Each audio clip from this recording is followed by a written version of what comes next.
হাঁড়ি এখন ছোট স্ট্যান্ডার্ড হাঁড়ি, এখন দুটোর বেশি তিনটে দেওয়ালে লেখা আছে, বাস্তবে তাই হচ্ছে। ছেলে কি আর হয় না? না, ওর স্ত্রীর কাছে সয় না, আল্লাহ জানে। ছেলে কেন কম? দেওয়ালে লেখার সঙ্গে ভিতর ভিতর লাইন হলো কি করে? সরকারের সঙ্গে কি ঘুষ খাওয়া হয়েছে?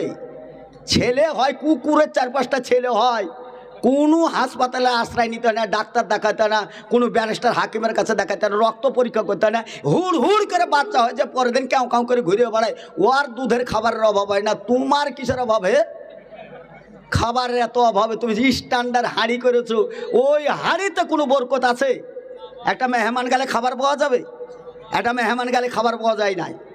আগে সব বাড়ি বারান্দা থাকতো, 10-12টা ফকির বারান্দায় পড়ে থাকতো, সবারই খাবার হয়ে যেত, বাড়িরও হতো, হতো না? হয় না? কিন্তু এখন স্ট্যান্ডার্ড, ওরা স্ট্যান্ডার্ড। দুটো একটা ছেলে নাই, তাও আবার দুধ পায় না বলে গরুর দুধ খাওয়াইতে হয়, নিজের দুধ আর খাওয়াইতে পারে না। ইচ্ছা করে খাওয়ায় না, না খাওয়াইতে পারে না, ও আল্লাহ জানে আর ও ভালো জানে। কারণ শরীরে তো টানটুনের ব্যাপার আছে, কারণ দুধ খাওয়াইতে হলে তো শরীর খারাপ হবে। আমাদের গাই গরুর দুধ খাওয়ায় তো খোলচুনি বেশি করে খাওয়ায়, তারপরেও দেখা যায় শরীর খারাপ হয়। তা আমাদের খালাদের যদি আবার ওইরকম অবস্থা হয়, তাহলে বাচ্চাদেরকে দুধ দিবে না, এটাই বাস্তব। কিন্তু দুধ না দিয়ে পাউডার দুধ, গরুর দুধ যেটা খাওয়াচ্ছি আমরা, খাওয়াই না? এই দুধটা কিসের দুধ বলেন? এই দুধটা কিসের দুধ? গরুর দুধ। পাউডার দুধ মানে গরুর দুধ, মোষের দুধ, ছাগলের হতে পারে, দুম্বার হতে পারে, উটের হতে পারে, সার্বিকভাবে যারই হোক। মানুষের দুধ তো আর পাউডার না। মানুষের দুধ পাউডার আছে নাকি? মানুষ ছাড়াই জানোয়ারের দুধ। ওই বাচ্চাটাকে ছোটবেলায় জানোয়ারের দুধ খাওয়ালেন, যত বড় হবে তত বুদ্ধিটা মানুষের হবে না জানোয়ারের মতন হবে? কথা বলেন। ও বড় হয়েছে, হওয়ার পরে এই মৌলভী সাহেবরা ওয়াজ করছে আর বলছে আকুর রব্বির হামুমা কামা রব্বানি সাগীরা, খুব দোয়া চলছে। আর ও কিন্তু পাউডার দুধ খেয়েছে, বলছে দাঁড়া, বাড়ি যায়। বাপ মাকে গলায় গদ্দনি দিয়ে বের করে দিয়েছে, দেওয়ার পরে শ্বশুর মশাইকে নিমন্ত্রণ দিয়ে বাড়িতে নিয়ে এসছে। এখন শ্বশুরকে 13 কিলোমিটার দূর থেকে আব্বা জান বলে, সব নিজের বাপকে তা হইটুকুন বলে না, বাপের সাথে মাথায় ঢিপ লাগলে কথা বলে না। কেন? পাউডার দুধ খাওয়ালছেন। ছেলেটাকে দোলনায় দিয়েছে, দিয়ে চাকা আলা দোলনা সামনে সামনে ঘুরাচ্ছে, দিয়ে ছেড়ে দিয়েছে। দেওয়ার পরে বিলাতি কুকুরটা কোলে ভরে নিয়েছে, নিয়ে কুকুরটাকে চুমা দিচ্ছে, আর নিজের ছেলেটা তাকি তাকি দেখছে যে কুকুরকে চুমা দিচ্ছে। এই আবার কুকুরের মারে, তো আমার মালায়। অতএব এ দেখছে যে এ মানুষের সমাজে এ অসমাজ তৈরি করেছে। আমার ওয়াজটা এখন ওই পানিতে যাবে না তো কোথায় যাবে? তুমি তোমার বাচ্চাকে চুমা দাওনি, তুমি কুকুরকে চুমা দিয়েছো, অতএব তোমার বাচ্চা তোমাকে ভালোবাসবে না, এটাই বাস্তব। সমাজে কেঁদে লাভ নেই। চলুন থাক, এদিকে অ্যাঙ্গেল টানলে পরে বক্তব্য তিত হবে আর সময় নষ্ট হবে। আমি ওদিক যেতে চাইছি না। আমি ফার্স্টে ওইটা একটা মিথ্যা কথা বলেছি, আর মিথ্যে কথার আর আশ্রয় নিতে পারছি না। আরে সামনে বসে থাকা জ্ঞানী গুণী মান সম্মানী উপস্থিত শ্রোতাবিন্দু, আর তা প্রসঙ্গে টানতে গেছি পর্দার আড়ালের মা ও বোনেরা। বলেছিলাম না? বলেনি? ওই দেখেন মায়েদের আওয়াজ আসছে না? আসছে না? দেখেন, ওই দেখেন। আমার মাইক বন্ধ করলে কত যে বক্তা ওইখানে আছে, সব হিরো হিরো বক্তা বক্তব্য দিচ্ছে, সব বুবুদের কানে কানে বক্তব্য চলছে।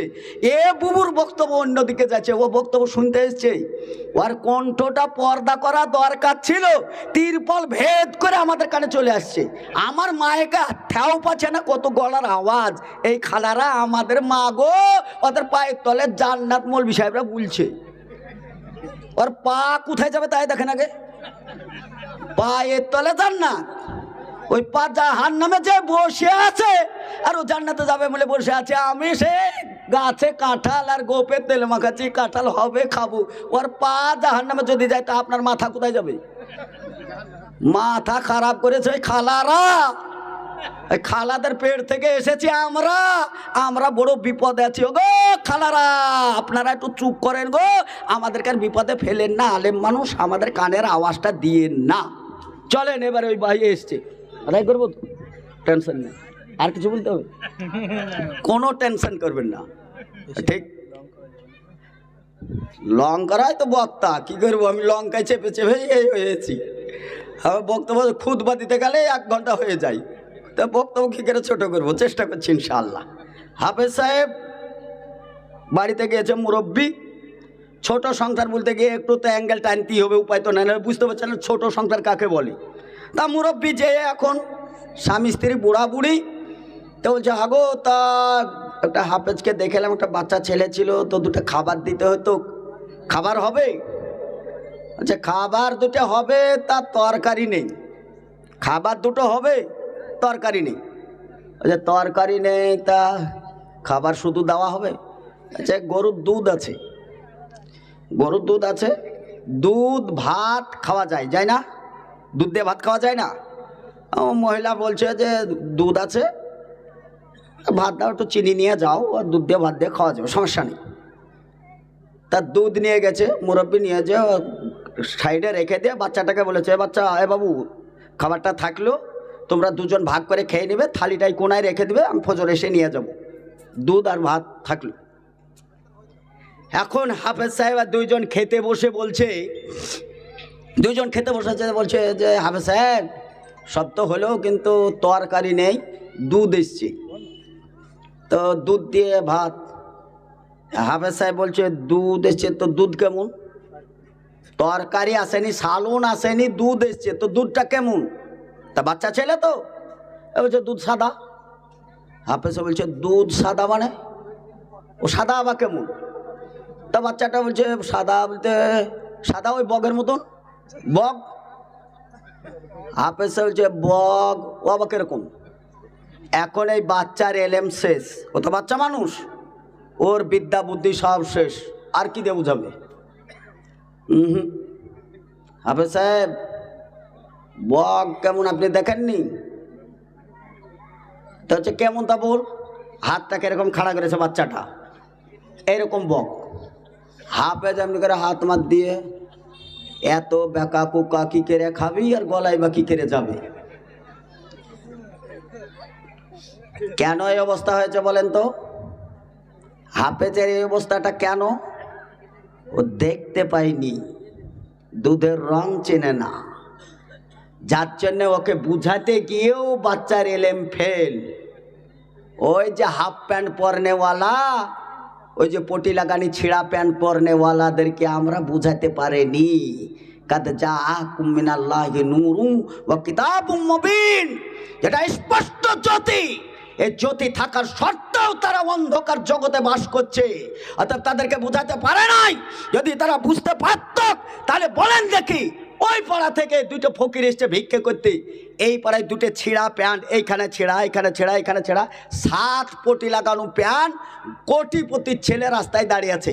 ফকির 2টের মনটা খারাপ, কোন জায়গায় এলাম রে ভাই, আমি যদি ভিক্ষে করতে এলাম তা আমার আগে শালা ফকির 2টে চলে এসছে।